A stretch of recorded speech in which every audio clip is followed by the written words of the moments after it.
Ce vendredi soir, nous venons adorer notre Dieu. Soyez dans la joie. Là où vous êtes à la maison, partout où vous êtes, soyez dans la joie pour dédier à notre Dieu ce culte et qu'ainsi le nom de notre Seigneur soit glorifié. On traverse des situations de déception. Il est la vraie consolation. Est-ce que tu traverses de moments durs? Il est la vraie consolation. Il est la vraie consolation. Confie-toi en lui. Il te console. Oh Jésus. Yeah. Oh Jésus. Alléluia. Can we do it again? I am unstoppable. Instoppable. Invincible. Victorieux. Je peux toutes choses par lui. Yes. Are you ready? Alléluia, oui. Come. Alléluia. I am unstoppable. Instoppable. Invincible. Victorieux. Et je peux faire tout en Christ. Alléluia. Nous te bénissons, Seigneur. Nous t'adorons. Nous célébrons ton puissant nom. Alléluia. C'est qui peut arrêter la louange et l'adoration de Dieu? Alléluia. Oh, merveilleux. Oh, Jésus, reçois l'adoration, la louange et l'honneur, la magnificence et la gloire. Oh, Seigneur. Alléluia.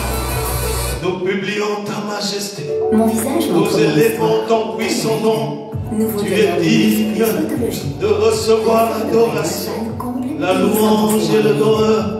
Toi le Seigneur des Seigneurs. Alléluia. Oh, merveilleux est ton nom.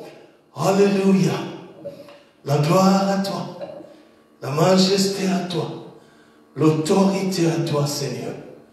Toi le Dieu qui vit et règne d'âge en âge. Alléluia. Alléluia. Alléluia.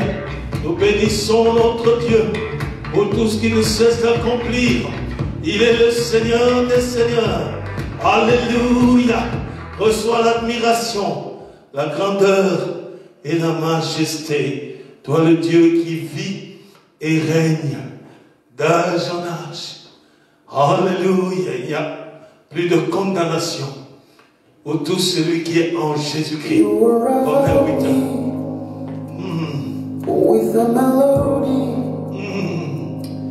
Je ne suis plus esclave de la peur. Je ne suis plus esclave de la peur. Parce que j'ai une identité. Enfant de Dieu. Yes. J'ai une identité. Il m'a donné l'identité d'enfant de Dieu. Alors je n'ai plus peur. Je n'ai plus peur. Je ne suis pas esclave de la peur. Yeah. Oh Seigneur, merci pour la libération. Oh merci pour ton autorité qui brise la peur dans ma vie. Je ne suis plus esclave de la peur. Je suis enfant de Dieu. Yeah. Je ne suis plus esclave de la peur. Oh Jésus, je ne suis plus esclave de la peur. Tu m'as donné l'identité d'enfant de Dieu. Yeah. Oh Jésus, je m'offre à toi, Papa. Je m'abandonne à toi, éternel des armées. Que chaque aspect de ma vie soit touché par toi. Que ta grandeur soit vue au travers de ma vie. Que tout mon être ressente ta main, ton toucher divin.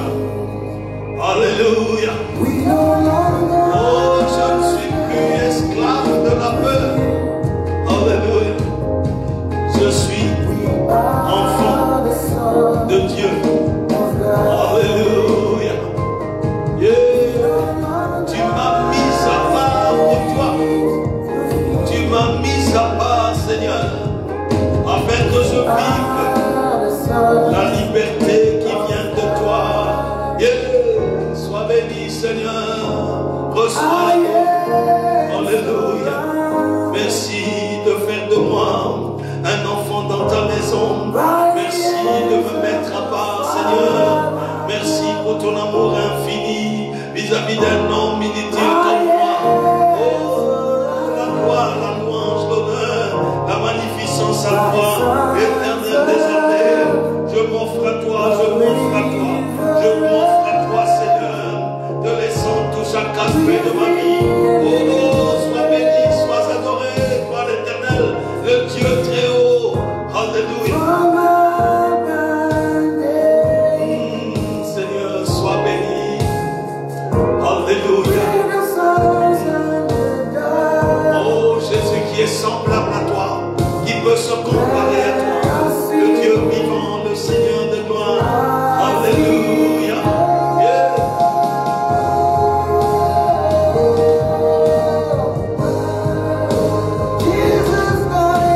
Oh, tu es mon Dieu. C'est toi mon appui. C'est toi ma forteresse. Tu es digne d'être célébré. Reçois la louange, Seigneur. Ma reconnaissance s'adresse à toi, éternel des armées. Alléluia. Oh, vénéré sois-tu, toi le Saint des saints, exalté sois-tu, toi l'alpha et l'oméga. Reçois l'admiration et la louange. Alléluia.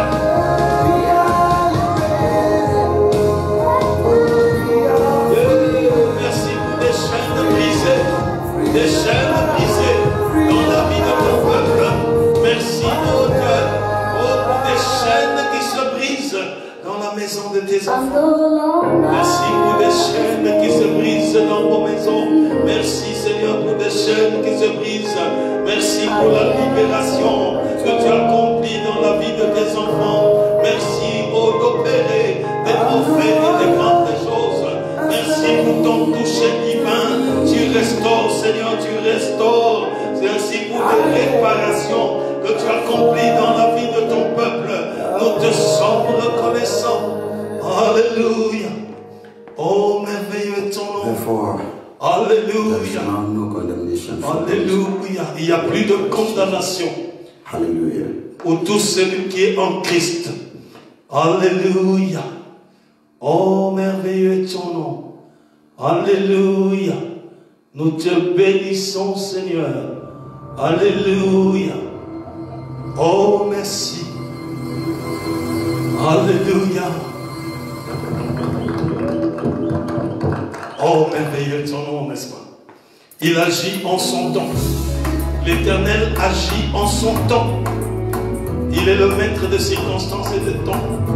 Tout ce que tu attends de lui viendra en son temps. Parce que Dieu t'exaucera en son temps. C'est pour ça qu'il nous demande de patienter et de nous confier à lui. Oh, même si le monde te refuse quelque chose, même si le monde t'injurie, mais Jésus, celui qui est là, et il t'exauce au temps opportun, au temps fixé par lui. Même si tu traverses les montagnes, il a son temps où il va agir dans ta vie. Alléluia. Il est Dieu de toute éternité. Alléluia. Oh, Dieu, son nom. Alléluia. Oh, merci. La gloire à toi. La majesté à toi. L'autorité à toi, Seigneur. Toi, le Dieu des dieux, tu es digne de recevoir la louange. Tu es digne d'être vénéré. Le seul, le vrai Dieu. C'est devant toi que nous nous inclinons. Devant ta majesté, nous nous prosternons pour célébrer ta majesté. Honorer ton puissant nom. Alléluia. Que nos paroles d'adoration te parviennent dans ton trône de grâce. Que la louange qui monte dans nos cœurs atteigne l'Éternel des armées, le Dieu très haut. Celui qui siège au milieu de la louange et de l'adoration, des anges et des archanges, de myriades et de myriades d'anges. Les 4 êtres vivants et les 24 vieillards se prosternent devant toi. Laisse-nous aussi diminuer devant toi. Reconnaître ta majesté. Publier ta sainteté. Exalter ta grandeur. Le Dieu qui parle et la chose arrive. Le Seigneur des Seigneurs, celui qui s'appelle Je suis. Nous vénérons ton nom, nous bénissons ton puissant nom. Merci de nous accueillir dans ta présence, de faire de nous des enfants dans ta maison. Merci de nous donner ton identité. Nous te célébrons et nous te rendons gloire et grâce. Que chaque aspect de nos vies puisse être touché par ton autorité. Nous voulons dépendre de toi, Seigneur. Oh Dieu, touche-nous ce soir. Manifeste ta gloire et ton autorité. Nous nous laissons entre tes mains. Alléluia. Tourne ta face vers tous ceux qui pleurent, tous ceux qui sont affaiblis, tous ceux qui ne savent plus se relever, Seigneur. Tourne ta face pour les toucher, les restaurer. Que ta consolation entre dans nos maisons. La consolation de Dieu pénètre dans nos maisons. Seigneur, que ta consolation entre. Comme nous l'avons chanté, Seigneur, tu es le Dieu qui offre à tes enfants la vraie consolation par l'action puissante de ton esprit. Que tous ceux qui pleurent, oh Dieu de gloire, dans nos maisons, tous ceux qui ne savent plus rien faire, tous ceux qui connaissent des moments de frustration, de déception, oh de Dieu de gloire, que la consolation du Saint-Esprit pénètre dans les maisons de tes enfants. Oh Dieu de gloire, nous te prions pour que des chaînes de captivité soient brisées dans nos maisons. Tu es le Dieu qui, oh Dieu, nous relève. Nous ne sommes plus esclaves de la peur. Parce que tu nous as donné ton identité, Jésus-Christ. C'est pour ça que nous prions que la puissance de feu du sang de Jésus-Christ pénètre dans chaque maison de tes enfants pour briser des chaînes de captivité, des chaînes d'esclavage. Tout mouvement d'asservissement soit complètement calciné par le feu du sang de Jésus-Christ. Nous démantelons tout système d'esclavagisme, quelle que soit la forme. Nous les brisons par le tonnerre de feu du sang de Jésus-Christ. Nous prions pour que la puissance du sang de Jésus-Christ puisse raser tout ce qui est de la vie de tes enfants, qu'il les maintienne dans la captivité, qu'il les maintienne dans l'esclavagisme, nous soient complètement calcinés, libérés. Calcinés, que les chaînes de captivité soient brisées complètement. Que tout mouvement qui, oh Dieu de gloire, qui amène à la servitude des enfants soit complètement ruiné par le tonnerre de feu du sang de Jésus-Christ. Que nos maisons soient libérées par le feu du sang de Jésus-Christ. Que ton feu, le feu du sang de Jésus-Christ entre dans chaque maison, dans chaque recoin de la vie de tes enfants, afin que la libération soit manifeste au nom puissant de Jésus-Christ. Seigneur, règne. Installe ton règne dans la vie de ton peuple. Oh Dieu, touche tous ceux qui traversent des épreuves. Chacun de tes enfants qui crie à toi. Parce qu'ils traversent des épreuves, Seigneur, accorde-leur de vivre ta victoire. Que ta victoire pénètre dans le chef de tout celui qui traverse des épreuves. Donne à tes enfants, Seigneur, d'expérimenter ta puissance. Mets tes paroles de feu sur les lèvres de tes enfants. Accorde la foi à ton peuple afin qu'ils puissent expérimenter la victoire au travers des épreuves. Pour leur montrer une nouvelle facette de toi. Au nom puissant de Jésus-Christ. Que toute puissance de sorcellerie, d'envoûtement, d'occultisme, d'enchantement, de malheur, de malédiction soit complètement écrasée par le feu du sang de Jésus-Christ. Il lâche prise, libérez la vie des enfants de Dieu. Vous lâchez prise dans chaque maison. Au nom puissant de Jésus-Christ. Oh, merveilleux est ton nom. Alléluia. Tu es digne d'être béni. Tu es digne d'être adoré. Toute puissance de séduction du monde de ténèbres, toute puissance d'impudicité, tout démon têtu, toute puissance d'inceste, d'homosexualité, oh, toute puissance de souillure qui a pour mission de capter les enfants de Dieu afin de les conduire à l'enfer, soyez calcinés dans chaque maison. Dans chaque maison des peuples de Dieu, soyez calcinés et libérés. Lâchez prise au nom puissant de Jésus-Christ. Merci pour l'étendue de ton sang qui coule dans nos maisons. Merci pour la puissance du sang de Jésus-Christ qui œuvre dans nos maisons, dans la vie de nos enfants, de nos épouses, de nos maris. Merci d'asseoir ton autorité et ta grâce. Merci de ridiculiser l'ennemi. Que toute association de sorcellerie, tout mouvement d'occultisme, tout démon têtu, toute proclamation satanique contre nos maisons soit complètement effacée et écrasée par le sang de l'agneau de Dieu. Que le vent de libération pénètre dans chaque maison de ton peuple au nom puissant de Jésus-Christ. Le vent de libération du Saint-Esprit puisse pénétrer dans nos maisons au nom puissant de Jésus.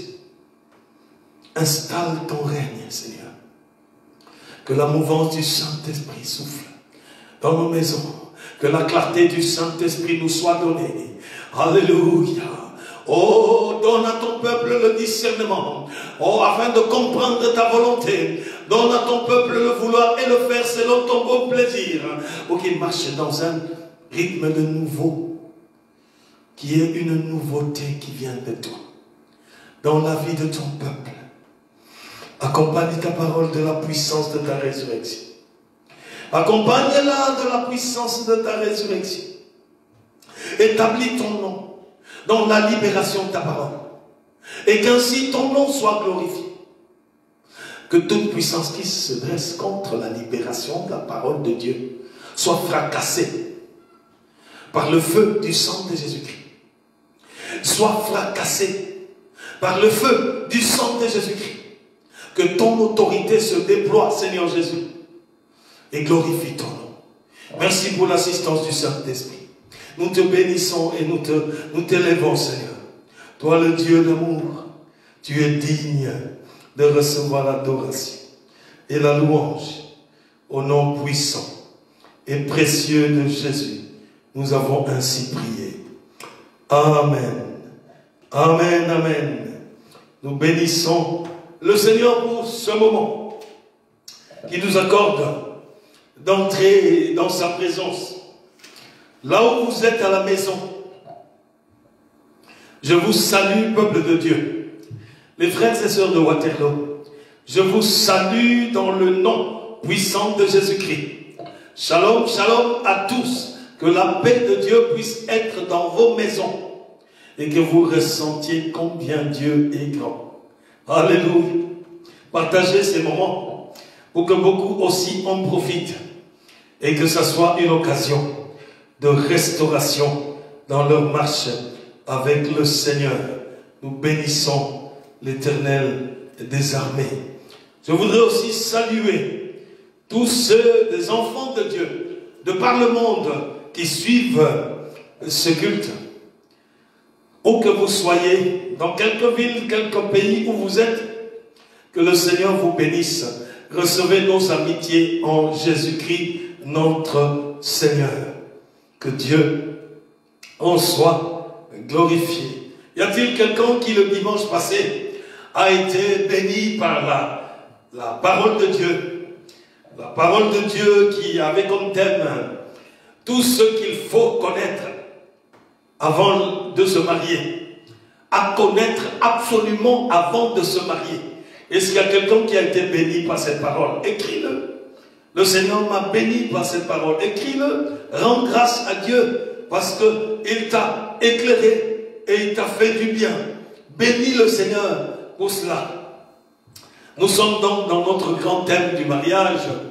Et la fois passée, le dimanche passé, nous avons vu donc ce qu'il convient de connaître absolument avant de s'engager pour le mariage.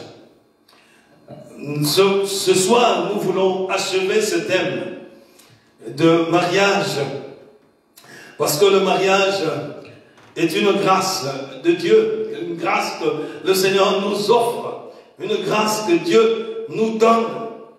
Mais j'aimerais préciser que le mariage n'a pas autant d'importance que le salut. La première des choses que nous devons rechercher, nous, enfants de Dieu, c'est le royaume de Dieu et sa justice.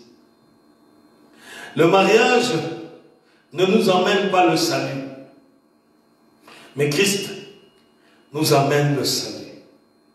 Donc nous devons chercher d'abord le royaume de Dieu et sa justice. Et puis toutes les autres choses nous seront données en plus, c'est-à-dire y compris le mariage. Donc nous devons mettre les choses à leur niveau pour que nous ne soyons pas de ceux qui perdent leur foi à cause de la recherche du mariage. Ceux qui perdent leur marche avec le Seigneur à cause de la recherche du mariage, à cause de la peur de perdre un homme, et ils vont dans l'impudicité et ils sont la cible de l'ennemi. Nous ne sommes pas de ceux qui ne mettent pas à juste titre le salut que Dieu donne et que nous recherchons tout ce qui est du monde, alors que si nous cherchons d'abord le royaume de Dieu et sa justice, c'est alors que Dieu nous donnera le reste des choses. Et donc ça demande aussi de savoir avoir patience, attendre le temps de Dieu, qui est le maître des circonstances et des temps. Et c'est celui-là qui va disposer toutes choses pour que nous puissions connaître cette grâce qu'est le mariage. Nous allons lire notre texte que nous avons lu le dimanche passé. C'est le texte de Genèse au chapitre 1. Genèse au chapitre 1, le verset 27 à 28. Genèse chapitre 1, le verset 27 à 28.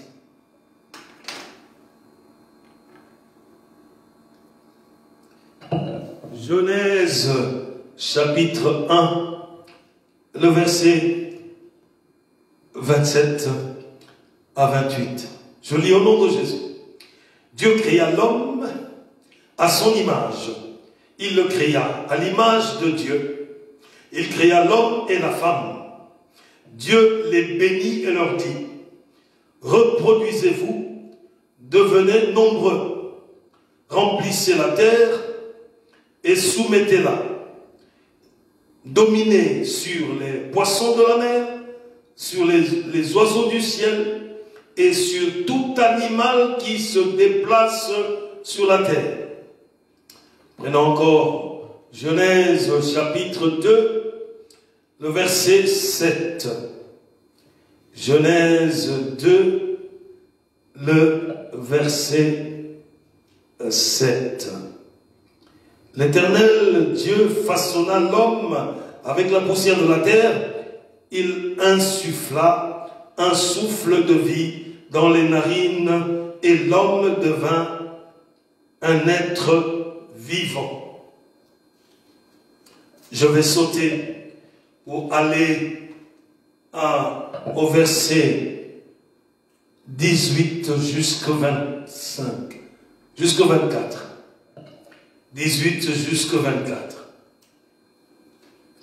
L'Éternel dit: il n'est pas bon que l'homme soit seul. Je lui ferai une aide qui soit son vis-à-vis. L'Éternel Dieu façonna à partir de la terre tous les animaux sauvages et tous les oiseaux du ciel. Puis il leur fit venir vers l'homme pour voir comment l'homme les appellerait. Il voulait que tout être vivant porte le nom que l'homme lui donnerait. L'homme donna des noms à tout le bétail, aux oiseaux du ciel et à tous les animaux sauvages. Mais pour lui-même, il ne trouva pas d'aide qui soit son vis-à-vis. Alors l'Éternel fit tomber un profond sommeil à l'homme qui s'endormit. Il prit une de ses côtes et ferma la chair à sa place. L'Éternel Dieu forma une femme qu'il une femme, il fait partir à partir de la côte qu'il avait prise de l'homme et l'amena vers l'homme.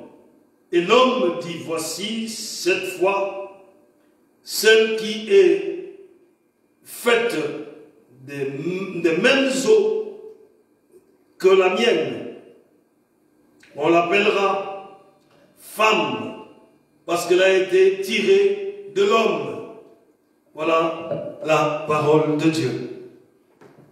Nous bénissons le Seigneur pour sa parole. Amen. Que Dieu soit loué. Le mariage est un thème vaste. C'est un thème qui peut être pris dans plusieurs angles. Il est pratiquement difficile de pouvoir voir tous les angles possibles en 50 minutes. Et donc nous allons essayer de parler des choses qui soient un complément de ce que nous avons vu le dimanche passé. Le mariage est une institution. Nous devons en être conscients. Quand nous disons que le mariage est une institution, ça veut dire que tous ceux qui doivent s'y engager doivent acquérir une certaine maturité pour pouvoir vivre les bienfaits du mariage tel que Dieu l'a conçu et établi.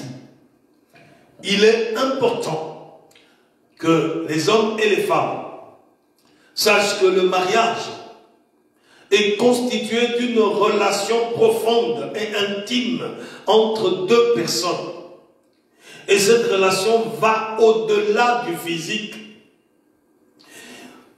pour atteindre une complicité puissante qui, normalement, si c'est bien géré, doit conduire à l'harmonie entre deux personnes. Et c'est ça la volonté de Dieu, pour que les hommes et les femmes connaissent cette amitié. Le mariage ne vient pas de notre culture. L'origine du mariage n'est pas du tout culturelle. Le mariage ne vient pas de nos coutumes, disais-je, ni de notre tradition. Il a été institué par Dieu. C'est le Seigneur qui a remarqué quelque chose dans la vie d'Adam. Il a remarqué qu'il y a quelque chose qui manquait. Et ça a affecté sa vie. En ce moment-là, il a conçu une complémentarité nécessaire pour établir l'équilibre dans la vie de deux personnes. Le mariage, disais-je, est une institution qui n'a pas d'origine culturelle, ni coutumière, ni traditionnelle. Donc c'est une institution. Ce qui doit être une réelle source de bénédiction, ici, dans le contexte actuel de ce que nous vivons, le mariage qui doit être une source de bénédiction, souvent devient une source de tragédie quand nous voyons comment le mariage est sacrifié. Combien des hommes et des femmes se marient pour des raisons qui sont légères, se marier uniquement pour avoir de relations sexuelles, se marier uniquement pour question de réputation ou d'honneur de famille. Nous voyons comment est-ce que le mariage est sacrifié.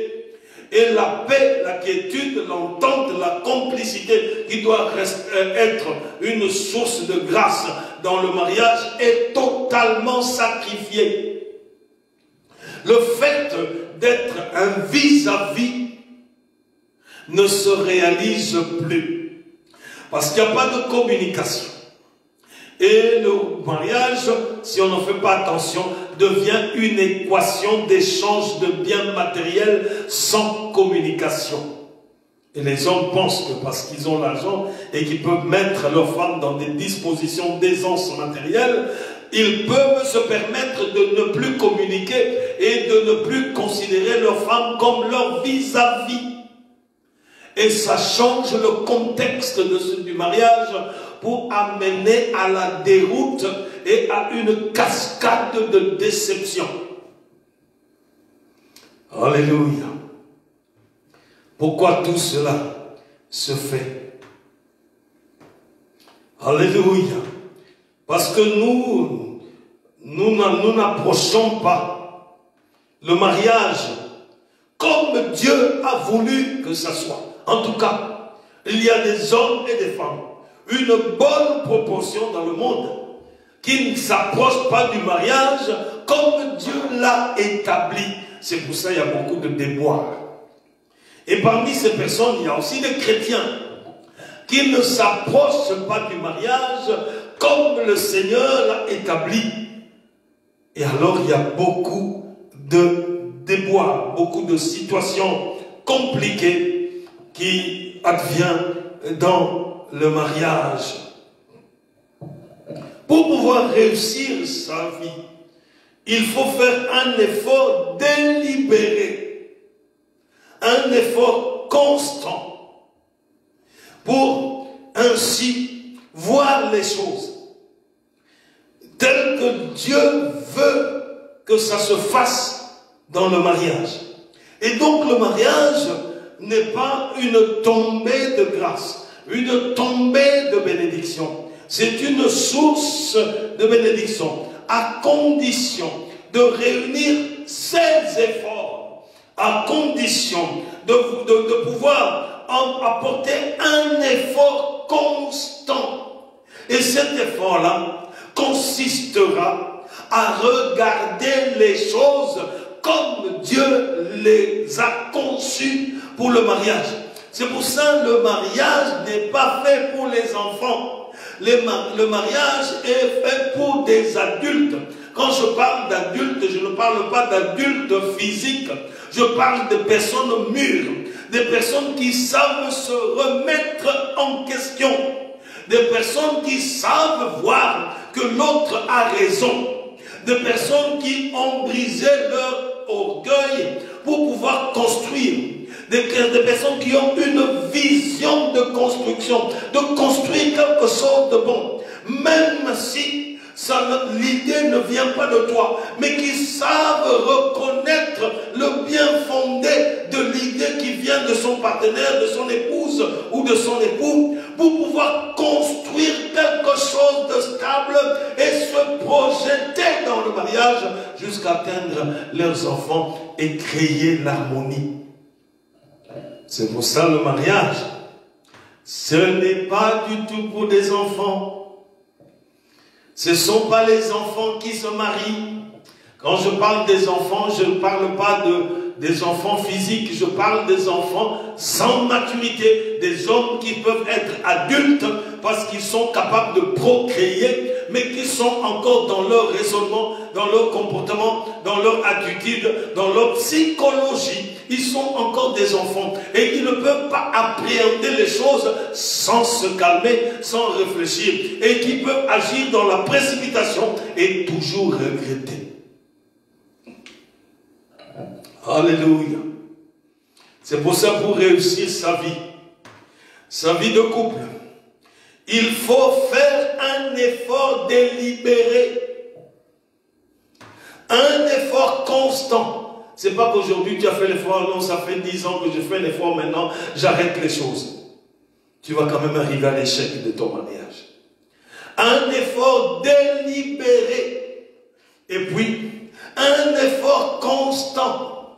Ça veut dire que tu n'es pas fatigué de faire cet effort-là. Pourquoi? Parce que tu aimes ta femme. Pourquoi? Parce que tu aimes ton mari. Il n'y a pas plus que ça comme raison. Un effort délibéré, un effort constant pour faire les choses comme Dieu veut qu'on le fasse. Pour faire des choses comme Dieu veut qu'on les fasse. Le mariage, en qualité d'institution, est fondé par Dieu. Ce mariage-là, fondé par Dieu, doit être bâti sur le fondement de la parole de Dieu. Le mariage, pour être solide, parce que ça vient de Dieu, doit être bâti sur le fondement de la parole de Dieu. Ça ne doit pas être bâti sur les slogans des ancêtres, sur le courant philosophique ou le courant culturel. Ça ne doit pas être bâti sur les proverbes de vos villages. Le mariage ne doit pas être bâti sur les paroles de la sagesse populaire. Le fondement du mariage doit être la parole de Dieu. Et pour accéder à la parole de Dieu, il faut dépendre de Dieu. Pour qu'il puisse transformer tes sentiments, tes émotions, ta personnalité, afin que tu puisses acquérir la sagesse nécessaire pour bâtir une maison stable. Sinon, la guerre chaque jour. On peut trouver aussi dans les familles chrétiennes où le mariage se transforme en ring de boxe ou en ring de catch. Et donc le mariage doit être bâti sur le fondement de la parole de Dieu pour lui assurer la stabilité qu'il a besoin pour évoluer dans la paix, afin que chacun au sein de ce mariage soit édifié. Alléluia. Nous ne pouvons pas réussir un mariage sans Dieu. Parce qu'aucun de ceux qui se marient n'est parfait. Tu n'es pas parfait, mon frère. Tu n'es pas parfaite, ma soeur. Aucun de deux concernés dans le mariage n'est parfait. C'est pour cela, pour réussir notre mariage, nous devons nous attacher à Dieu. Cette réussite ne peut pas venir sans Dieu. Nous avons besoin du conseil de Dieu pour pouvoir réussir un mariage. Nous avons besoin du conseil de Dieu. Et pour chercher le conseil de Dieu, il faut que l'on soit vrai envers soi-même.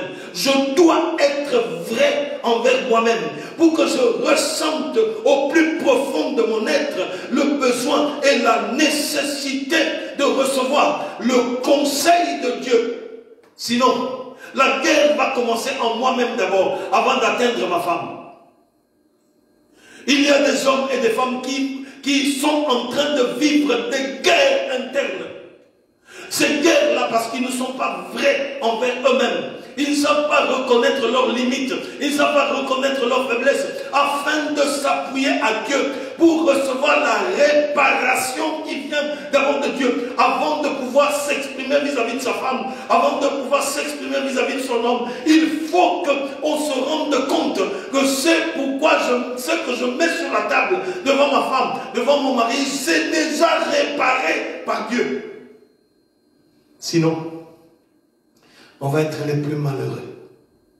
Frères et sœurs, ne pensez pas que ce que je suis en train de dire est théorique. Ce n'est pas théorique. Il y a des gens qui vivent de vrais calvaires internes. Des vrais calvaires dans leur cœur. Et si ces choses sortent comme ça, c'est vraiment un poison pour leur mariage. Alléluia. La Bible dit, Dieu a créé l'homme et la femme. Il a créé l'homme et la femme. il y a un et la conjonction de coordination. Ça veut dire qu'il a rattaché l'homme et la femme pour qu'ils puissent vivre une vie d'unité spéciale dans un contexte de mariage. Alléluia.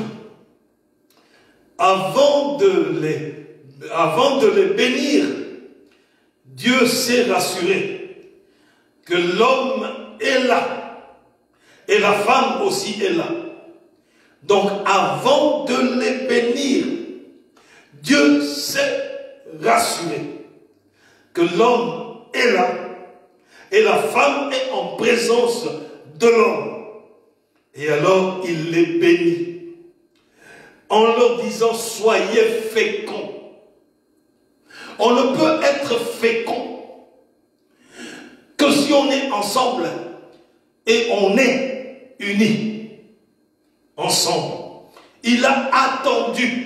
Il n'a pas béni l'homme pour être fécond aussi longtemps que Ève n'était pas là. Alléluia. Il s'est rassuré qu'Ève est là. Adam est là. Alors il a proclamé la bénédiction, leur demandant d'être féconds. Alléluia. Autrement dit, avant d'atteindre cette situation-là, Dieu, quand il a constaté quelque chose dans la vie d'Adam, il est passé d'abord par la présentation de tous les animaux pour que Adam puisse les nommer. Adam a passé en revue tous les animaux et il leur a donné un nom. Mais suivez bien, Adam, en voyant les animaux, il s'est rendu compte qu'à chaque fois qu'il voit un animal, il y avait à côté du mâle une femelle. Ça veut dire qu'il a vu le lion, il lui a donné le nom de lion. Et à côté de lui, il y avait une lionne qu'il a donné le nom de lionne. Et donc, il s'est dit, mais, au fait, chaque espèce d'animal qui passe, il y a un mâle et il y a une femelle. Ça a quand même dû trotter dans sa tête pour dire, mais je suis en train de voir des choses que moi je ne vis pas. C'est quoi cette histoire-là où chaque animal que je dois nommer a sa femelle? Ça devait travailler Adam pour dire, mais au fait, je dois être curieux pour dire que dans les animaux qui passent là devant moi, est-ce qu'il y a une femelle qui m'est destinée? Donc que je sois vigilant pour pouvoir voir de quoi il s'agit. Est-ce qu'il n'y aurait pas quelqu'un qui peut me tenir compagnie, avec qui je peux vivre? Et Adam, sans doute, en donnant les noms aux animaux, regardez très bien quel est l'animal qui peut être son vis-à-vis. Et il ne l'a pas trouvé. Alléluia. Il n'a pas trouvé. Alléluia. Et c'est là où Dieu a commencé son travail, sa grâce vis-à-vis pour pouvoir amener Ève devant. Mais ça, j'y reviendrai. Je disais donc, avant de bénir, Dieu s'est rassuré que l'homme et la femme sont là. Et il les bénit.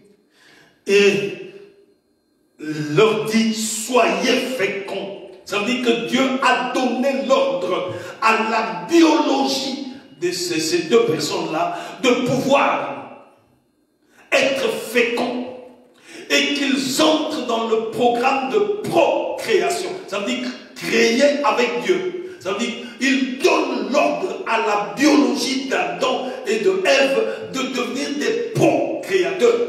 Donc ça veut dire créer avec Dieu. Quelle que soit la grandeur d'un homme, qu'il parle avec Dieu face à face, qu'il soit plus robuste, il ne peut pas avoir un enfant seul. Quelle que soit la richesse d'un homme, quelle que soit sa situation sociale, qu'il soit noble, roi ou un homme ordinaire, il ne peut pas avoir des enfants seuls. L'ordre de Dieu ne se fait que dans un contexte précis où il y a la femme et l'homme. Alléluia. Alléluia. Il faut qu'il y ait l'homme et la femme pour pouvoir avoir des enfants. Quand la femme, quelle que soit la femme, quel que soit ce qu'elle est, qu'elle soit une reine, qu'elle soit une femme de noblesse, qu'elle soit quelqu'un qui impacte le monde entier, elle ne peut pas avoir des enfants seule. Il faut qu'il y ait cette condition-là qui découle de l'ordre de Dieu. Soyez féconds, parce que Dieu a prononcé cela en présence d'Adam et de Ève. Il n'a pas prononcé ce mot-là avant que Ève ne soit formée. Le mot fécond ne peut arriver à sa manifestation que quand l'homme et la femme se sont mis ensemble. Quand l'homme et la femme se sont mis ensemble. C'est pour ça la Bible dit le mariage doit être honoré de tous. Qu'est-ce que nous voyons? Des subterfuges que les hommes sont en train de fabriquer ces derniers temps. Dieu a amené l'homme à dépendre de la femme et la femme à dépendre de l'homme pour qu'il puisse accomplir cette parole puissante de Dieu. Soyez féconds. Il voulait que les deux deviennent des vis-à-vis, des vrais vis-à-vis. Et c'est pour cela, Dieu ne prononce certaines paroles qu'au bénéfice de ceux qui sont mariés. Il existe des paroles que Dieu ne va pas prononcer en votre faveur aussi longtemps que vous êtes célibataire. Dieu prononcera certaines paroles adaptées à votre statut de marié que quand vous serez des vis-à-vis devant lui. Alléluia. Mais beaucoup de personnes échouent donc dans leur mariage à cause de la méconnaissance d'un certain nombre de choses qui sont importantes devant Dieu. C'est pour ça que Satan tend d'énormes pièges au niveau de mariage, surtout au niveau des femmes. Satan peut vous tendre vraiment des pièges pour que vous ne soyez pas dans des conditions telles que vous puissiez recevoir la proclamation de la parole de Dieu quand votre statut est clair devant lui. Vous savez, quelle que soit la spiritualité de la femme,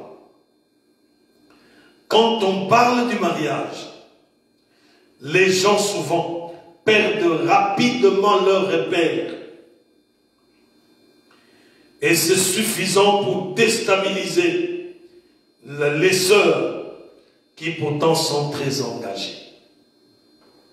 Le problème du mariage devient un quasi-problème. Parce que ça perturbe à la longue beaucoup de nos sœurs. Et nous constatons que parfois l'engagement dans le Seigneur peut avoir de sérieux problèmes. Si le problème de mariage n'est pas réglé selon Dieu. Si la considération qu'on a du mariage n'est pas du tout inférieure à Dieu, alors ça crée des problèmes, même dans le chef des sœurs qui sont pourtant très engagées devant le Seigneur. Et c'est là où ça devient un problème pour déstabiliser nos sœurs. Nous devons faire attention parce que le mariage est largement inférieur à notre Dieu. Et nous devons mettre les choses à leur place pour pouvoir avancer avec Dieu. La Bible dit que quand Dieu a créé l'homme, il l'a formé de la poussière du sol. Et il a mis l'homme dans le jardin. Il l'a formé de la poussière et il a mis l'homme dans le jardin. Et Dieu dit lui-même, il n'est pas bon que l'homme soit seul. Et Dieu dit qu'il n'est pas bon que l'homme soit seul. Et nous connaissons la suite, je lui ferai une aide semblable à lui.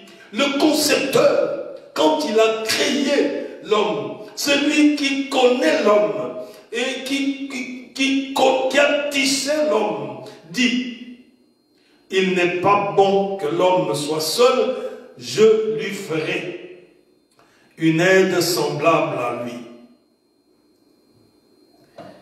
Quand Dieu a dit cela, on ne sait pas combien de temps ça s'est passé avant que Ève ne soit présentée devant Adam. Et nous savons que plusieurs choses se sont passées avant cela, parce qu'il est établi qu'il va présenter les animaux à Adam, comme je l'ai dit tantôt, et Adam va s'affairer à examiner, à nommer les animaux et à constater qu'il n'y a personne qui soit son vis-à-vis. Et c'est de là que Dieu dit, il n'est pas bon que l'homme soit seul, je vais lui faire une aide semblable à lui. Alléluia. Et c'est important. Je reviens pour insister. Parce que le fait que Adam puisse analyser les animaux, le fait que Adam puisse observer les animaux, il a sans doute eu de constats. Il a constaté un certain nombre de choses. Mais c'était aussi un test de maturité. Parce qu'arriver à comprendre que parmi ces animaux, il n'y a pas quelqu'un qui peut servir de vis-à-vis. Ça veut dire qu'il sait examiner la différence qu'il y a entre lui et les autres animaux. Il n'a pas pris une chienne comme vis-à-vis. Il n'a pas pris une lionne comme vis-à-vis. Il n'a pas pris un sein, une ténon comme vis-à-vis. Parce qu'il a développé l'observation et de cette observation, il a vu les détails qui font la différence et il a pu constater que avec cette différence-là, il n'y a personne qui soit mon vis-à-vis. Et le Seigneur lui a même ouvert les yeux pour qu'il voie que biologiquement parlant, il n'y a pas de vis-à-vis. Il a constaté que le chien aboie. Et que les animaux ont leur style de langage. Et leur langage même ne correspond pas au langage d'Adam. Donc, quelque part, le Seigneur lui a fait une épreuve de maturité pour qu'il puisse observer correctement et qu'il puisse avoir le temps de diagnostiquer chaque chose et de pouvoir se dire que somme toute, je n'ai trouvé aucun vis-à-vis. C'est cette maturité-là que nous avons besoin dans la période de pré-fiançailles, des fiançailles. Examiner, observer, demander la direction de Dieu, analyser celle ou celui qui vient demander ta main, voir avec Dieu la faisabilité de la chose. Et Dieu donne la maturité à ceux qui dépendent de lui. C'est pour ça que je dis que le mariage n'est pas un jeu. Le mariage n'est pas du tout un jeu. Ce n'est pas une affaire des enfants. Ce n'est pas une philosophie. Ce n'est pas une action psychologique. Le mariage est une affaire de vis-à-vis. Selon que le Seigneur l'a établi pour que deux personnes soient un selon lui. Et ce sont ces personnes-là qui reçoivent les directives de Dieu pour être féconds et dominés. Alléluia. Et donc nous pouvons vraiment constater des déboires qui se font parfois dans les mariages.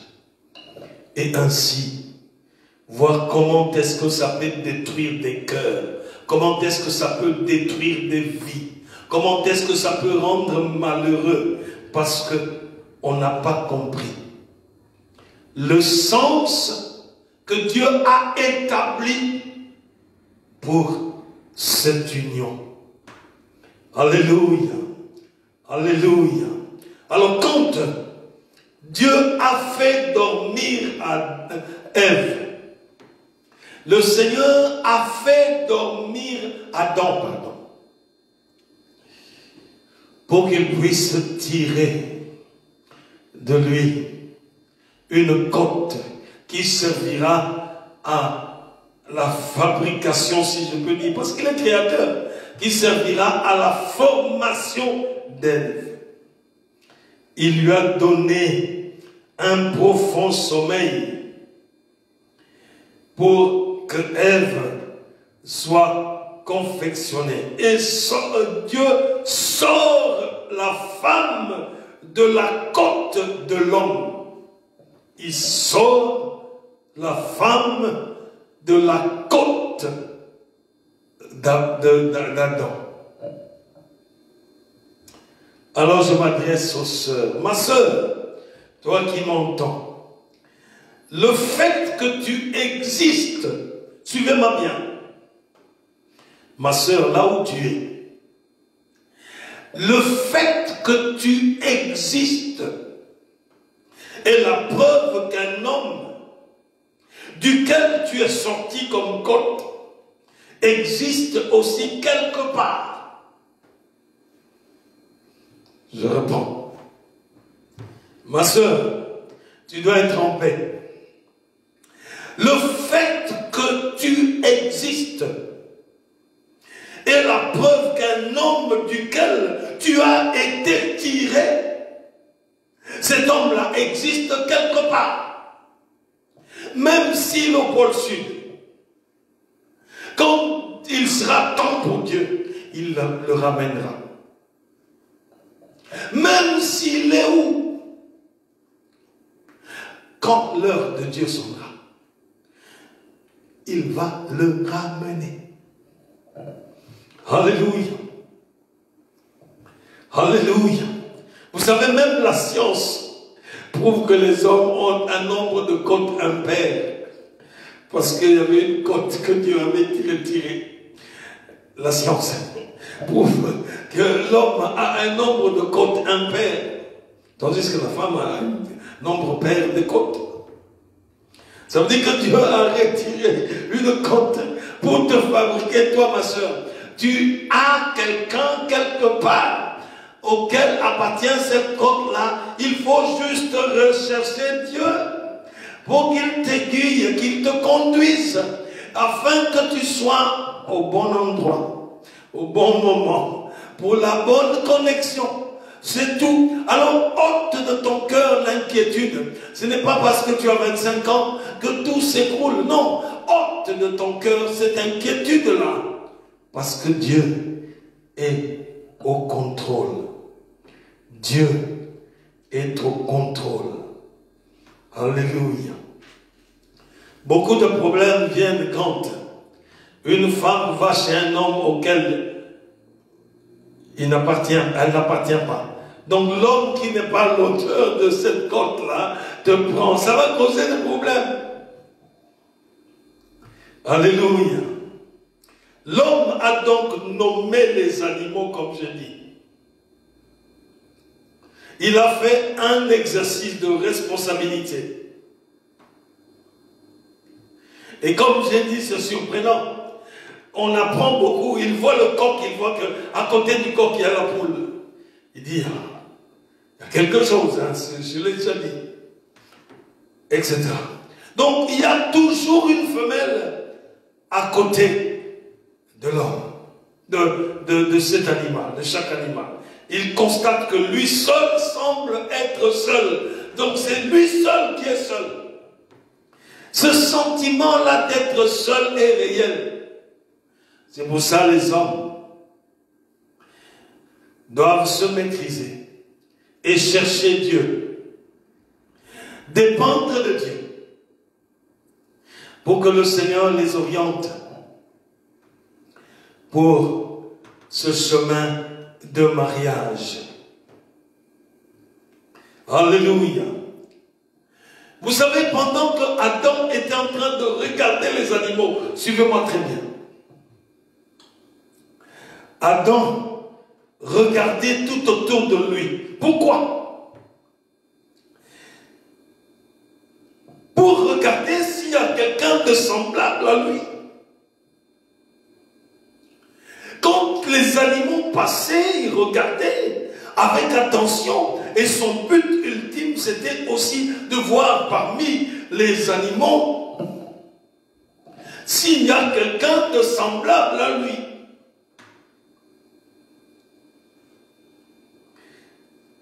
Alléluia.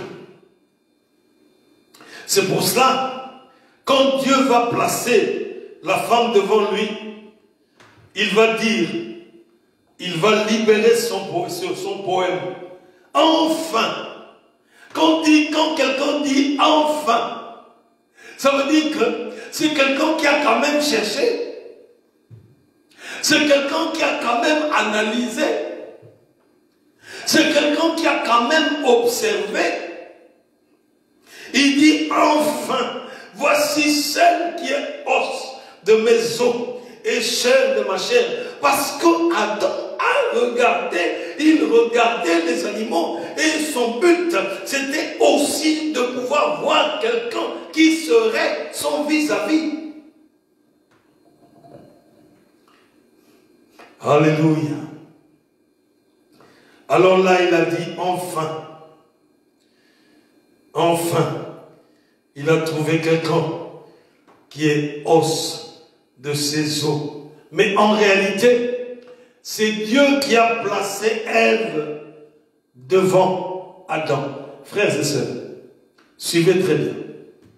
Et les frères suivaient, les hommes. C'est Dieu qui place la femme devant l'homme. Alléluia. C'est Dieu qui place la femme devant l'homme. Ça veut dire que ce n'est pas la femme qui drague l'homme. Entendons-nous bien.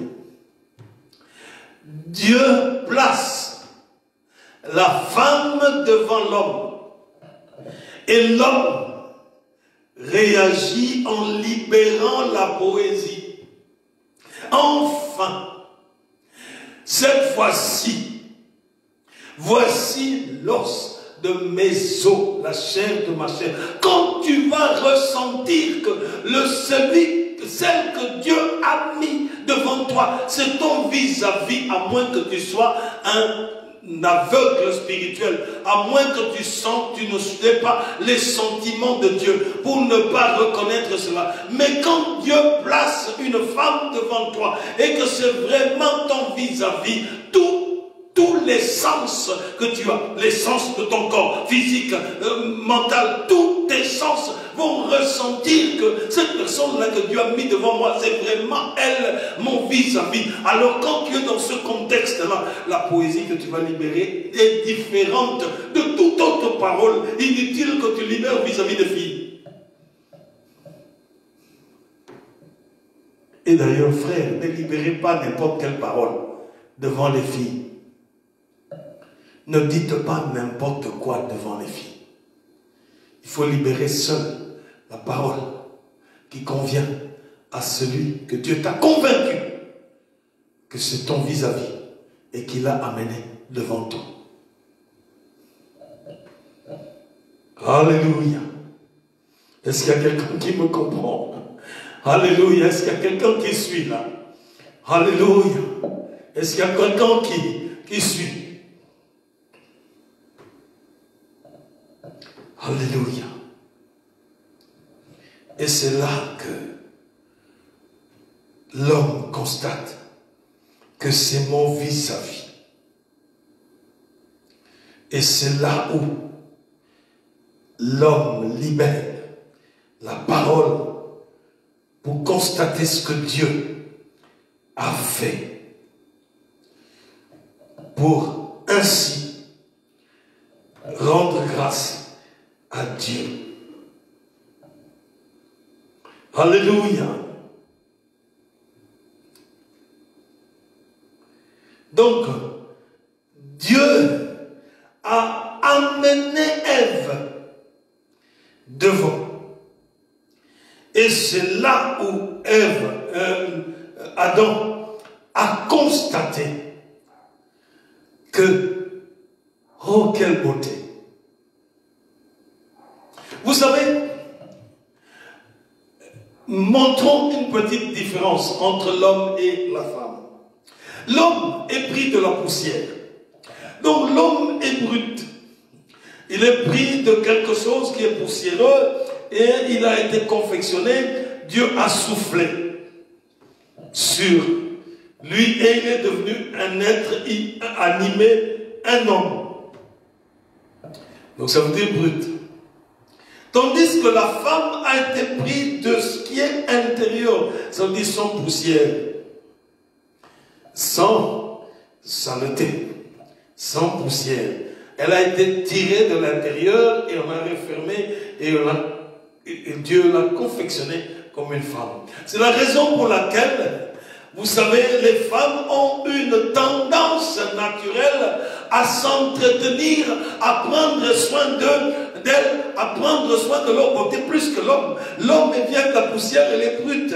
Et bon, il reste tout juste propre. Mais la femme, elle, s'entretient. La femme s'occupe de sa beauté, s'occupe de son apparence. La femme s'entretient parce qu'elle est une fleur.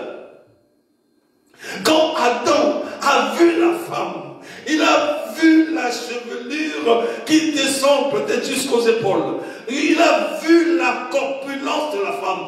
Il a vu l'éclat de la femme. Est-ce qu'on peut comprendre la source de sa poésie? Alléluia. Maintenant, il est vrai que nos sœurs parfois arrêtent de s'entretenir, de prendre soin d'elles dès qu'elles sont mariées. Elles se disent, bon, j'ai atteint mon but, mon objectif, donc c'est fini, je suis marié, voilà, j'arrête de m'entretenir. C'est une erreur. Il faut quand même prendre soin de soi. Je ne parle pas d'exagération, je ne parle pas des gens qui ne vivent que de ça. Je parle quand même, parce que la sœur est une fleur. il faut qu'il y ait un entretien de soi-même, se maintenir autant que possible présentable et belle. Ce n'est pas mauvais. Alléluia. Bénissons le Seigneur. Alléluia. Et je disais que quand il a dû créer la femme, quand Dieu a dû créer la femme, Dieu a trouvé qu'elle était tellement précieuse parce qu'elle devait être pour l'homme une récompense. C'est pour ça que le Seigneur a pris la femme de la côte pour qu'elle serve de récompense à l'homme, et il l'a confectionnée de façon précieuse. Alléluia. Frère, est-ce qu'il y a ton épouse à côté de toi? Dis-lui, tu es précieuse. Alléluia. Dis-lui, est-ce qu'il y a ton épouse à côté de toi? Dis-lui, tu es précieuse. Alléluia. Frère Gaston, dis à maman Karine, tu es précieuse. Alléluia. Frère Dédé, dis à maman Julie, tu es précieuse. Frère Dieudonné, dis à maman Yvine que tu es précieuse à mes yeux. Frère Giorgio, dis à maman Arlette qu'elle est précieuse à tes yeux. Alléluia. Frère Victor, dis à madame Soma, alléluia, qu'elle est précieuse à tes yeux. Alléluia. J'ai oublié qui? Alléluia. Dis à ta femme qu'elle est précieuse, parce que le Seigneur l'a confectionnée du plus profond de toi, de la côte qui vient, pour pouvoir ainsi la fabriquer pour qu'elle soit précieuse. Dis-lui qu'elle est précieuse à tes yeux. Alléluia. Alléluia. Évidemment, moi je n'oublie pas de dire à maman Lydie qu'elle est précieuse. Alléluia. Alléluia. Aidez-moi à lui dire, à transmettre ce message. Alléluia. Elle est précieuse.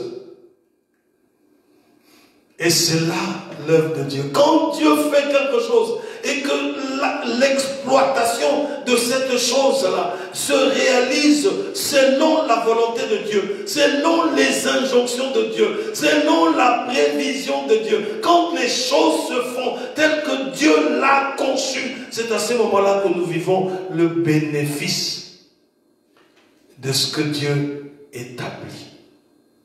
Nous vivons le bénéfice de ce que Dieu établit. Vous savez, les côtes de l'homme, Dieu n'a pas pris une autre partie du corps. Il n'a pas pris l'orteil pour pouvoir fabriquer nos sœurs. Il n'a pas pris le doigt. Il n'a pas pris les cheveux de l'homme pour confectionner Ève. Non. Il a pris la côte. Alléluia. Vous savez, la cage thoracique, qui sont formées des côtes, ce sont des côtes nécessaires. Pourquoi? Parce que les côtes sont nécessaires pour le bon fonctionnement du corps. Parce qu'à partir de ce mouvement de côte, des muscles de côte, c'est ça qui fait que la personne puisse respirer. En se contractant, se décontractant, ça permet l'inspiration et l'expiration de l'air. Donc on inspire l'air et on dégage le gaz carbonique. Et cette côte-là permet la régulation de la vie de l'homme. Et Dieu a pris, pour faire la femme, il a pris la côte, une des côtes de l'homme, dans une région stratégique pour la vie, parce qu'en créant l'homme, Dieu a soufflé son souffle de vie, et ce souffle-là continue par la respiration physique, et c'est pour ça que Dieu a choisi la côte, la région qui permet à l'homme de respirer, c'est-à-dire d'inspirer et d'expirer pour maintenir la vie. Alléluia. Est-ce que quelqu'un comprend ces choses? C'est pour ça que la femme est apparue. Elle est apparue différente. Quand elle est sortie, Adam l'a regardée. Elle devait avoir une autre démarche. Frères et sœurs, la démarche de la femme et la démarche de l'homme, ce n'est pas la même chose. Adam a constaté que même la façon de marcher de sa femme était différente. La manière de marcher était particulière. Elle était toute précieuse. Il a constaté, il a regardé sa chevelure. Il dit peut-être que lui, il avait des cheveux courts, mais que la chevelure d'Adam était impressionnante. Adam a regardé. Frères et sœurs, apprenez à regarder les vertus de vos épouses pour voir la vraie différence qui va solidifier votre lien avec elle. Alléluia. Pour voir ce que Dieu a mis. Adam a dit, waouh, je n'ai jamais vu quelqu'un d'aussi magnifique.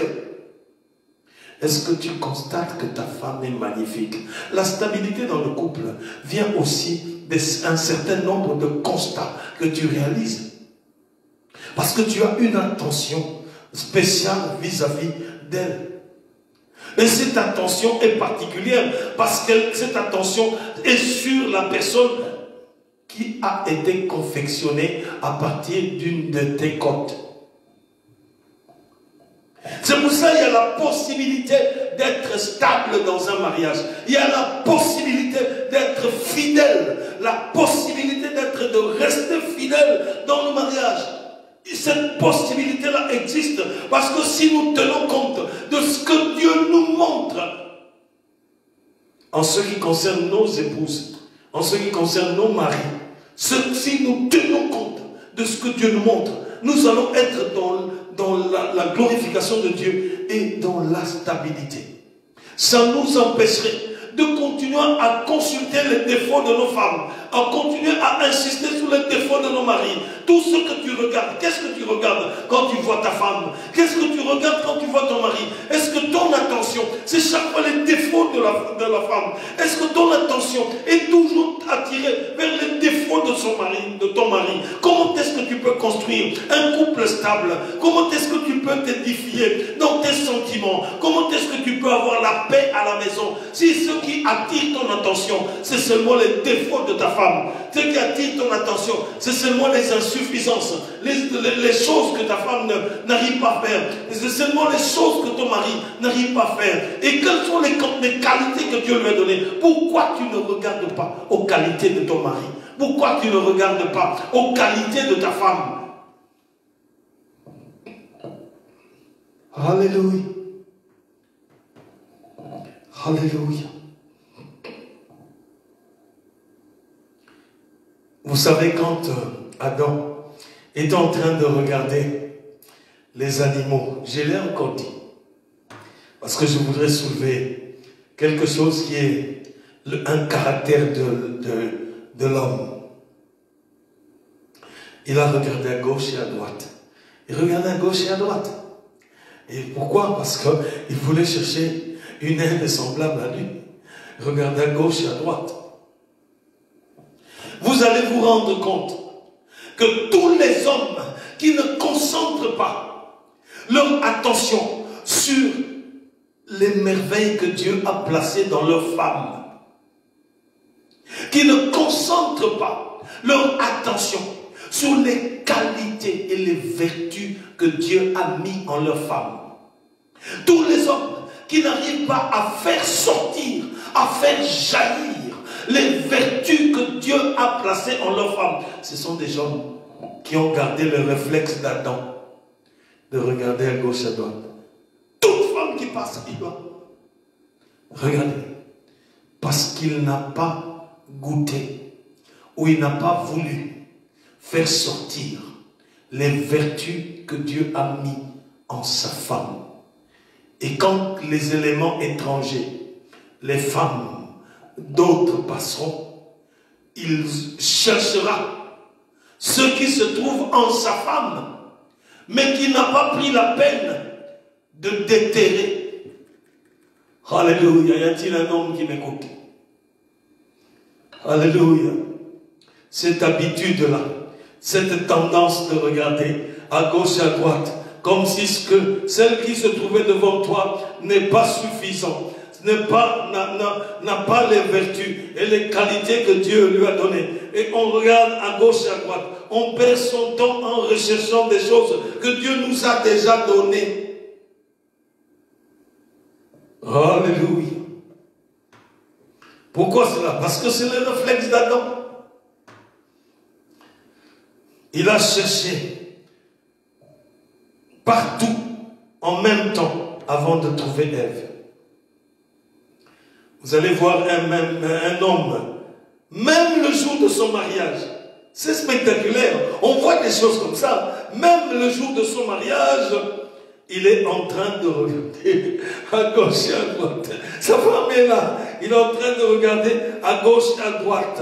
C'est pour ça que je dis, le mariage n'est pas pour des enfants, c'est pour des personnes mûres, des personnes qui savent regarder ce que Dieu a placé dans le chef de leur femme, des personnes qui savent voir les vertus que Dieu a mis dans leur femme, des personnes qui savent voir, qui savent discerner le fondement ou la fondation qu'ils ont placé dans la vie de leur femme afin de les accueillir comme Adam a accueilli Ève et de construire un couple stable qui ne les empêche pas de prier, qui leur permette de prier. Alléluia. Chère sœur, s'il y a un homme à côté de toi, dis-lui maîtrise-toi. Alléluia. Dis-lui maîtrise-toi. Alléluia. Dis-lui maîtrise-toi. Alléluia. Dis-lui avec amour, maîtrise-toi. Alléluia. Et s'il n'est pas marié, dis-lui maîtrise-toi. Il y a un homme. Il y a une femme que Dieu a déjà pour toi. Et quand il sera temps, il te le montrera. Dis-lui, maîtrise-toi, cher jeune homme. S'il y a un célibataire à côté de toi, dis-lui, maîtrise-toi. Il y a une femme que Dieu te prépare. Et quand il sera temps, il te la présentera. Pour le moment, concentre-toi sur le Seigneur. Alléluia. Hosanna, Dieu des cieux, soit béni. Alléluia. Nous bénissons le Seigneur. Quand la femme a été créée, elle n'a pas eu le temps de chercher, que Dieu l'a déjà présenté chez Adam. Alléluia. Quand la femme a été créée, Dieu l'a présentée chez Adam. Il n'a même pas eu le temps de chercher. Parce que chercher un homme n'est pas la fonction de la femme. Dès qu'elle est sortie, elle a entendu une phrase. Je voudrais dire à nos bien-aimés, à nos sœurs, quand Dieu vous façonne pour quelqu'un, dès le moment où il entre dans le processus de vous présenter à quelqu'un, laissez-lui faire. Ne provoquez rien. Parce qu'il aura convaincu de l'autre côté cet homme-là de prononcer quelque chose. Il aura convaincu cet homme-là de prononcer quelque chose. Si vous êtes caché en Dieu, si vous êtes protégé par le sang de Jésus-Christ, si vous êtes attaché à Dieu, ce n'est pas un homme satanique qui viendra proclamer ce poème-là. Parce que Dieu le mettra hors de ton chemin. C'est pour ça qu'il faut rester dans la présence de Dieu. Dieu ne veut pas aller te mettre devant un homme qui appartient à l'ennemi. C'est pour ça qu'il faut prier. Que tout ce qui est de l'ennemi puisse quitter votre route, votre chemin. Pour que seul Dieu s'occupe de te présenter devant celui qu'il a choisi pour toi. Et que tu reçoives la parole, la poésie qui vient de la personne que Dieu a choisie pour toi. Alléluia. C'est important. Et c'est alors qu'Adam dira, enfin voici celle qui est os de mes os, chair de ma chair. On l'appellera femme. Ève devait se dire, oh là là, quel accueil! Alléluia! Oh là là, quel accueil! Quelle que soit la femme, quel que soit son rang social, quel que soit son niveau intellectuel, quelle que soit la richesse de la femme, quand elle entend une belle parole, elle n'est jamais indifférente. Qu'elle soit reine ou premier ministre, qui est reconnue dans la rigueur de gestion du gouvernement, qu'elle soit présidente de la République,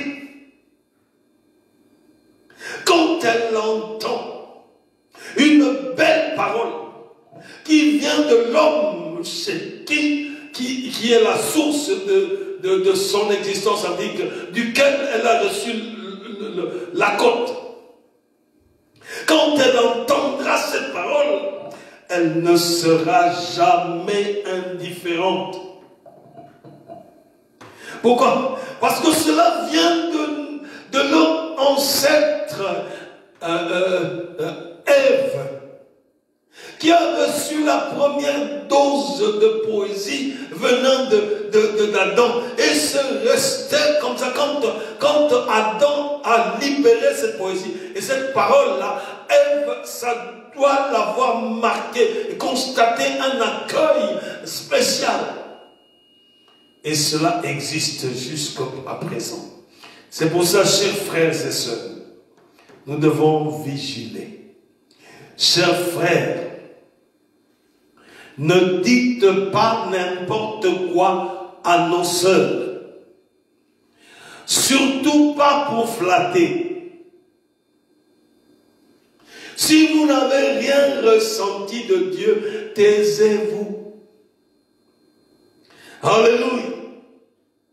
Est-ce que vous m'entendez? Frère, ne dis pas des choses pour le plaisir de dire. Si le Seigneur ne te convainc pas, et si humainement tu ne réalises pas cela, ne dis pas pour flatter, ne dis rien. C'est mieux que tu te taises pour ne pas troubler quelqu'un pour qui Christ est mort. Alléluia. Alléluia. Et sans doute Adam, ça c'est moi qui réfléchis. Adam pouvait dire, viens vers Ève. Viens, je vais te montrer. Tu vois, ici voici le lion. Le lion a sa femelle, la lionne. Voici ici cet animal. Voici la femelle. Voici celui. Moi, je n'avais personne.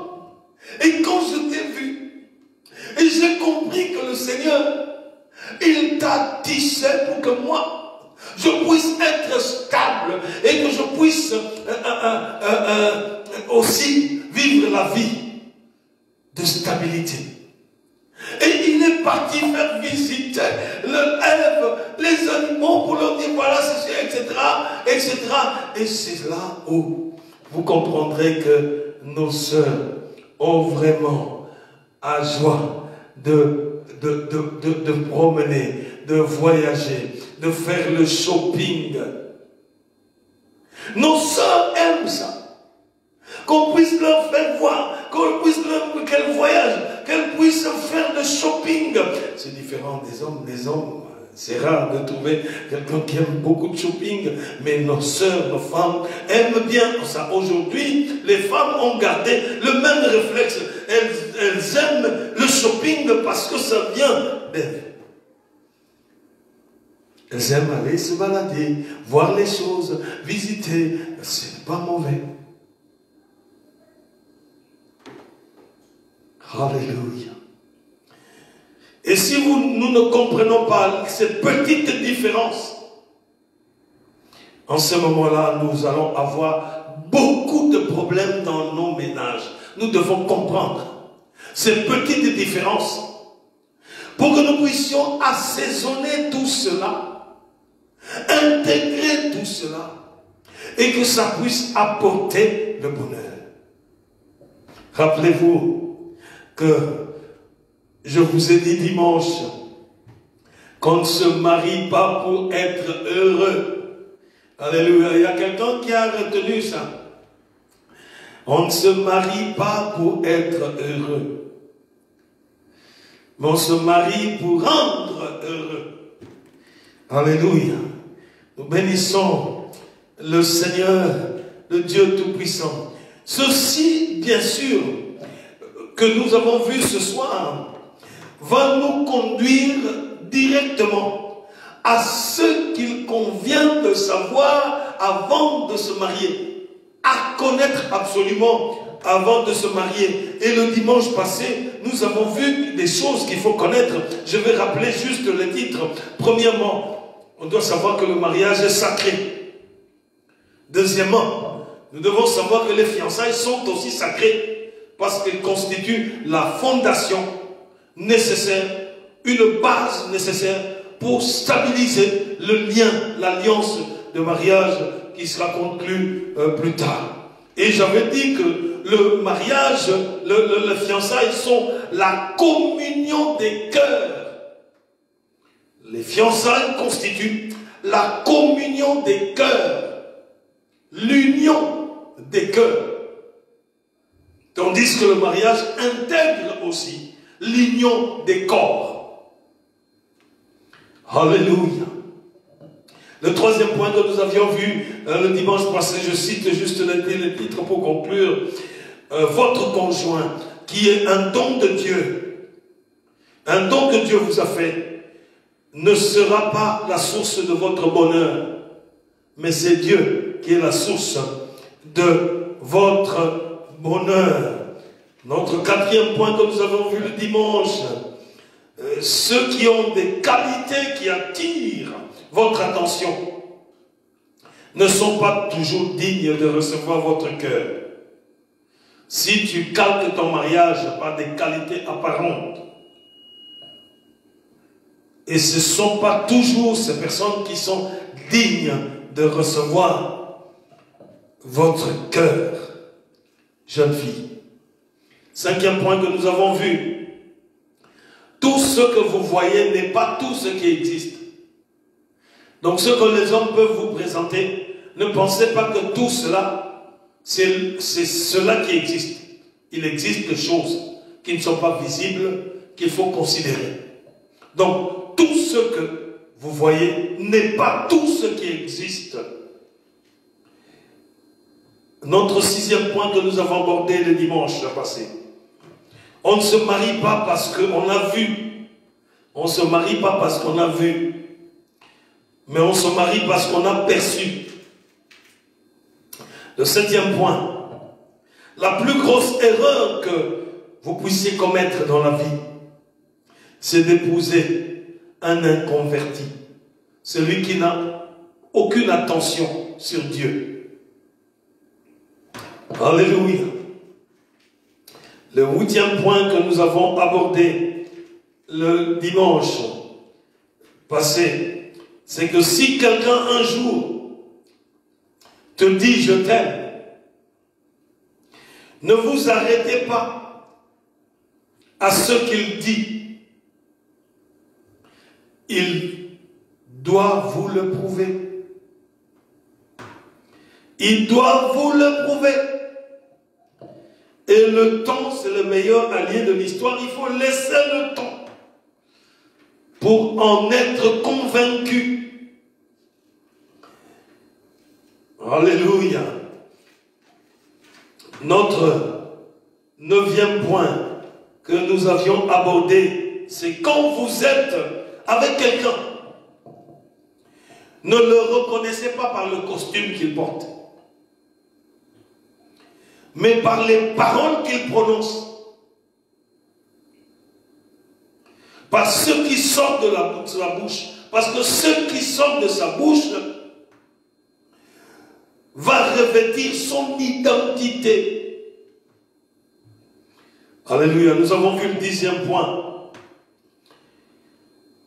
Éprouvez votre futur conjoint. Il faut une preuve pour confirmer un certain nombre de choses. 11e point.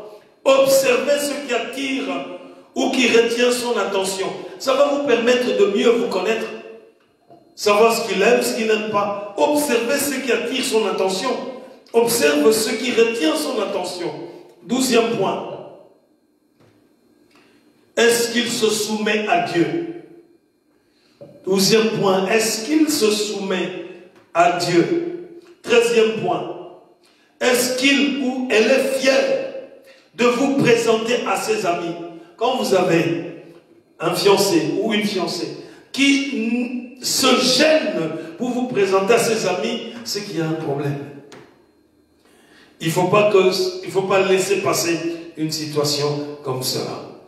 14e point pour les hommes. Attention aux femmes qui font toujours le premier pas. Attention aux femmes qui font le premier pas. C'est elles qui draguent, c'est elles qui te cherchent, c'est elles qui te poussent, c'est elles qui te séduisent, c'est elles qui... Attention aux femmes qui font le premier pas.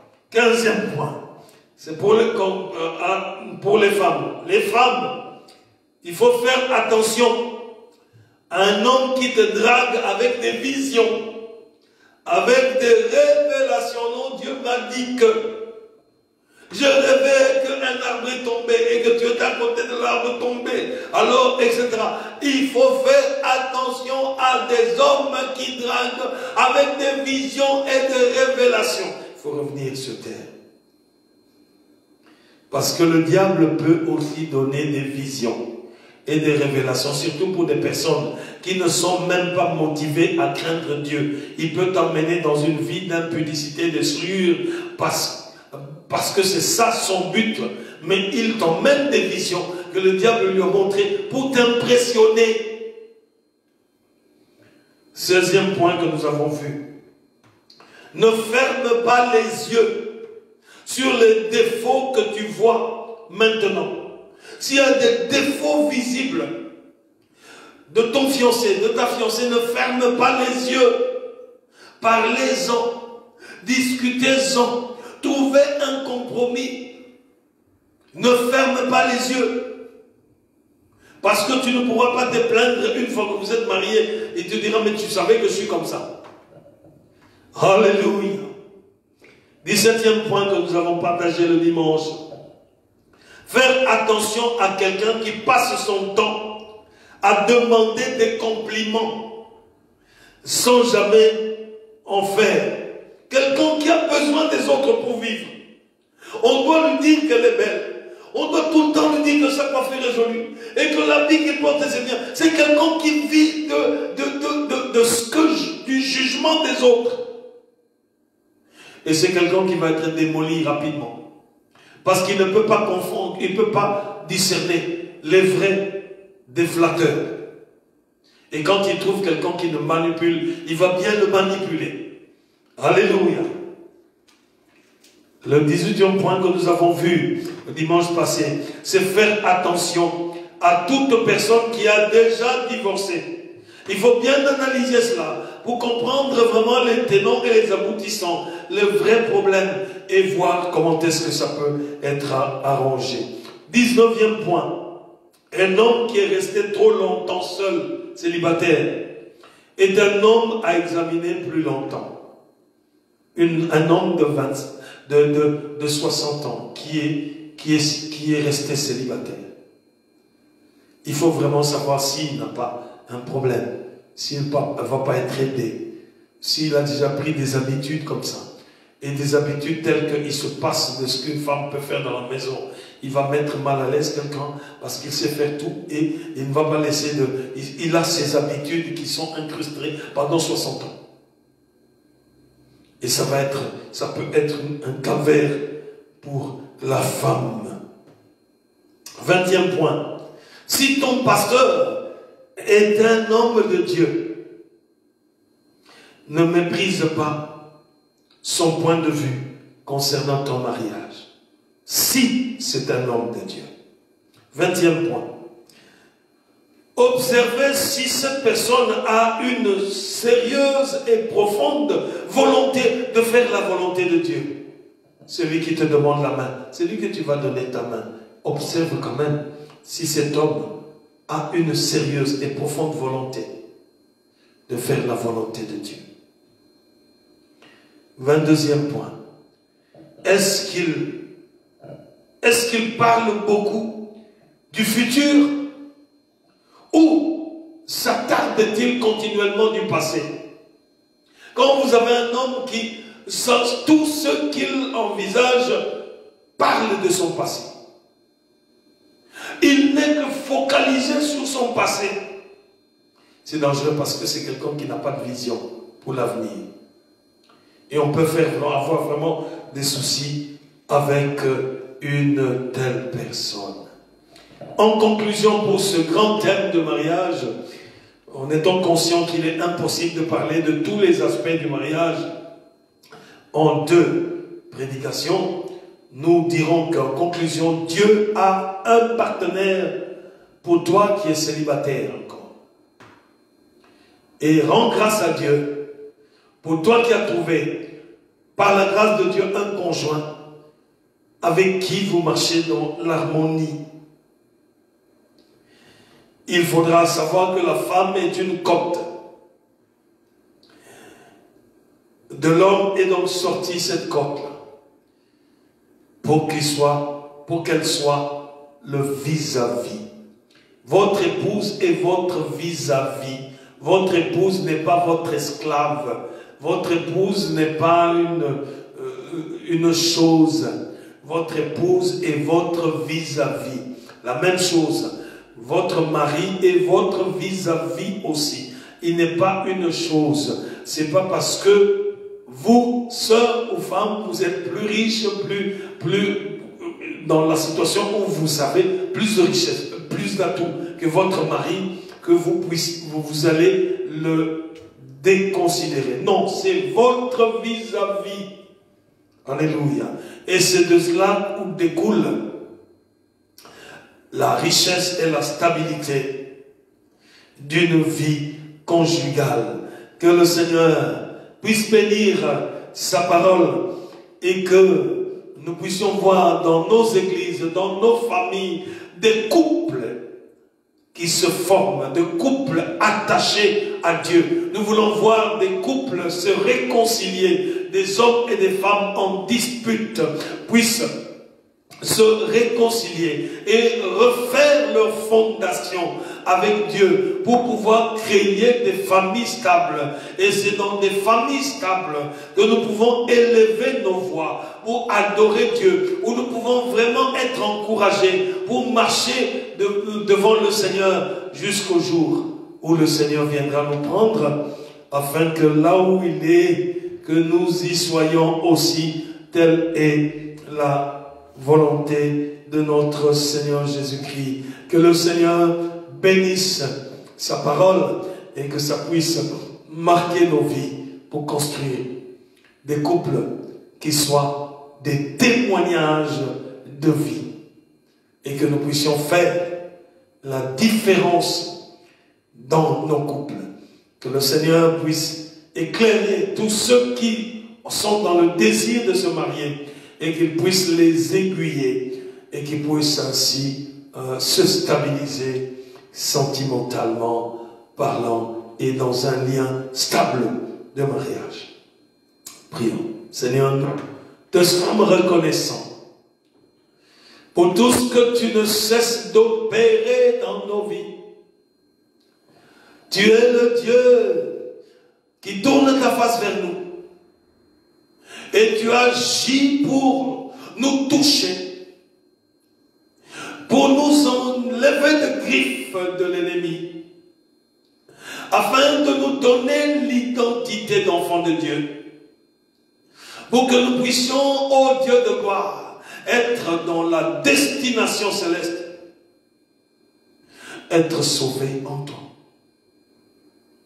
C'est notre plus grand désir d'être entre tes mains et jouir du salut que tu donnes à quiconque croit. Merci pour, ô Dieu, des nombreuses âmes que tu as rencontrées, auxquelles tu t'es révélé, pour le salut de nombreuses personnes. Merci, ô Dieu, de communiquer la vie à tes enfants, afin qu'ils soient déterminés de rechercher d'abord le royaume de Dieu et sa justice, et puis vivre tes largesses. Le mariage fait partie des largesses que tu donnes à ceux qui te cherchent. Étends ta main pour bénir ainsi tes enfants qui sont dans ce désir-là. Et que la gloire te soit donnée. Bénis ton Église. Que ta paix entre dans nos maisons. Que ta grâce se manifeste.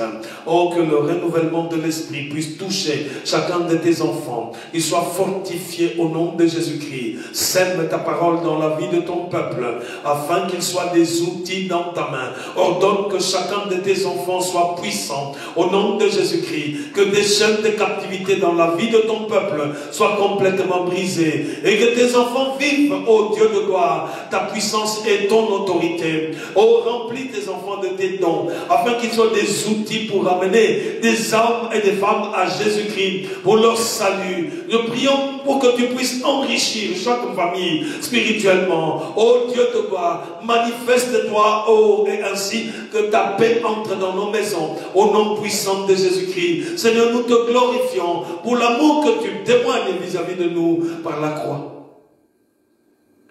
Béni sois-tu, Seigneur. Élevé sois-tu. Dans le puissant nom de Jésus. Que la grâce de notre Seigneur Jésus-Christ, l'amour de Dieu notre Père et la communion du Saint-Esprit vous accompagnent tout au long de cette soirée. Nous avons ainsi prié au nom du Père, du Fils et du Saint-Esprit. Amen. Amen, amen. Quelques communiqués. Du 3 au 7 février, nous avons notre moment, nos 5 jours de jeûne et prière. Nos 5 jours de jeûne et prière. Notre thème, c'est la meilleure année de votre vie.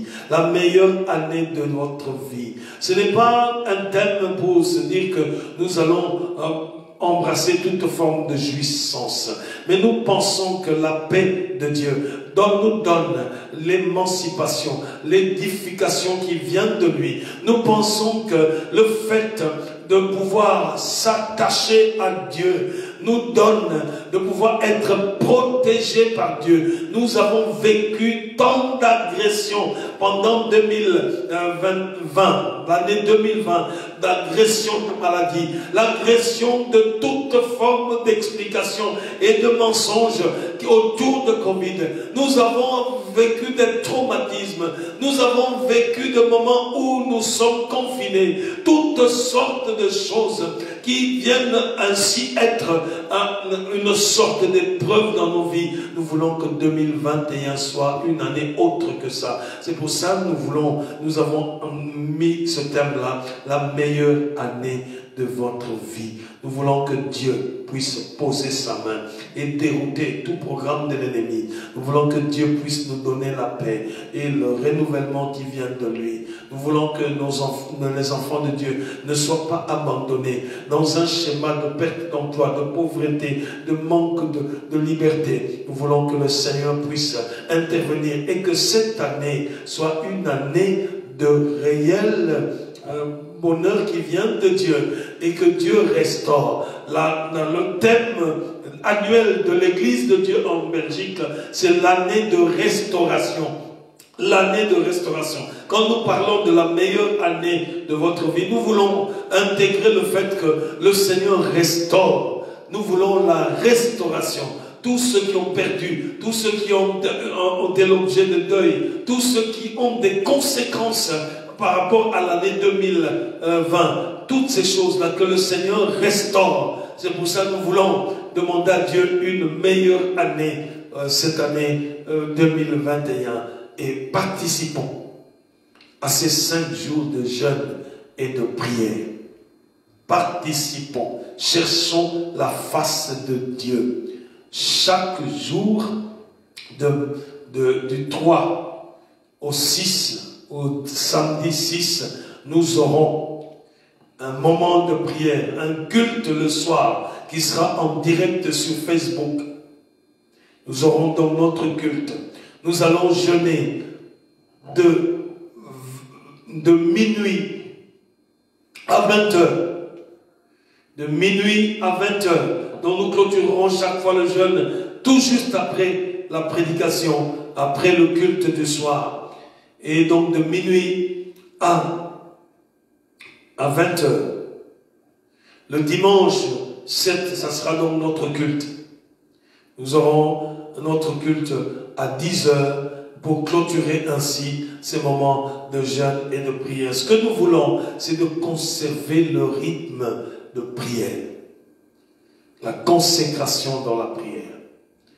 Nous ne voulons pas que ce soit seulement pendant des moments organisés par l'Église où nous prions, nous veillons, nous cherchons la face de Dieu. Nous voulons que cela devienne l'habitude de nos vies. Et qu'ainsi l'Église soit édifiée par la présence de notre Dieu, la puissance de notre Dieu. Et que l'Église devienne une bénédiction pour beaucoup. Voilà, que le Seigneur puisse vous bénir. Pendant que nous jeûnerons dans la prière, nous sommes sensibles à ceux qui doivent prendre des médicaments, nous le savons. Ceux qui doivent prendre des médicaments, prenez une tasse de thé, un petit pain, mangez et prenez votre médicament, continuez dans la prière, parce que ce n'est pas ça qui fasse que Dieu n'exauce pas. Dieu voit nos cœurs, il voit la disposition de nos cœurs, et c'est ce qu'il aime. Alléluia. Nous bénissons le Seigneur. Que le Seigneur vous accorde ses grâces et ses bénédictions. Et notre prochain rendez-vous, bien sûr, c'est ce dimanche à 10 heures dans notre culte dominical. Soyez en paix. Shalom, shalom, dans la grâce de notre Dieu. Amen.